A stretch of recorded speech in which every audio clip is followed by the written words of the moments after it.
Prime time it 9ಗೆ ಸ್ವಾಗತ. ನಾನು ವಿದ್ಯಶ್ರೀ. ಮೊದಲಿಗೆ ಹೆಡ್ಲೈನ್ಸ್. ಚುನಾವಣೆ ಬಳಿಕ ಜನಸಾಮಾನ್ಯರಿಂದ ಕಲೆಕ್ಷನ್ಗಿಳಿತ ರಾಜ್ಯ ಸರ್ಕಾರ. ತೈಲ ದರ ಏರಿಕೆ ವಿರುದ್ಧ ರಾಜ್ಯಾದ್ಯಂತ ಪ್ರತಿಭಟನೆಗೆ ಬಿಜೆಪಿ ಸಜ್ಜು. ಗುಜರಾತ್ಗಿಂತ ನಮ್ಮಲ್ಲೇ ಕಡಿಮೆ ಅಂತ ಸಮರ್ಥಿಸಿಕೊಂಡ ಸಿಎಂ.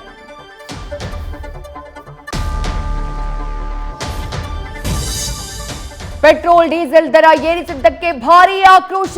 ಗ್ಯಾರಂಟಿಗಾಗಿ ರೇಟ್ ಜಾಸ್ತಿ ಮಾಡಿದ್ಯಾಕೆ ಅಂತ ಸರ್ಕಾರಕ್ಕೆ ಜನರಿಂದ ಪ್ರಶ್ನೆ.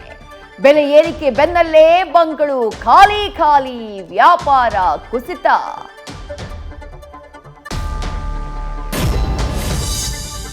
ರೇಣುಕಾ ಸ್ವಾಮಿಗೆ ಹಾಗೂ ಮಗುಗೆ ನ್ಯಾಯ ದೊರಕಬೇಕು. ಬ್ಯಾನ್ ವಿಚಾರವಲ್ಲ, ಕನ್ನಡ ಚಿತ್ರರಂಗಕ್ಕೆ ಕ್ಲೀನ್ ಚಿಟ್ ಸಿಗಬೇಕು. ದರ್ಶನ್ ಪ್ರಕರಣದ ಬಗ್ಗೆ ಮೊದಲ ಬಾರಿಗೆ ಕಿಚ್ಚ ಸುದೀಪ್ ಪ್ರತಿಕ್ರಿಯೆ.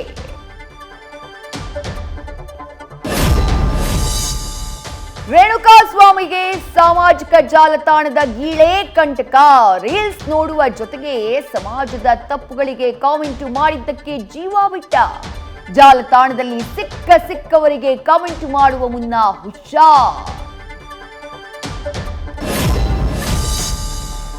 ಕಾನೂನು ಕುಣಿಕೆಯಿಂದ ದರ್ಶನ್ ಬಚಾವ್ ಮಾಡೋಕೆ ಸಚಿವರೊಬ್ಬರಿಂದ ಶತ ಪ್ರಯತ್ನ. ಸಿಎಂ ಗೃಹ ಸಚಿವರ ಭೇಟಿ ಮಾಡಿದ್ರಂತೆ ಮಿನಿಸ್ಟರ್.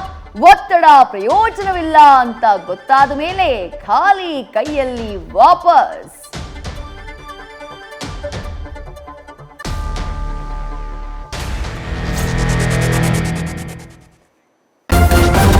ನ್ಯೂಸ್ ಫಸ್ಟ್, ನಿರ್ಭೀತಿಯಿಂದ ನಿಮ್ಮ ಪರವಾಗಿ.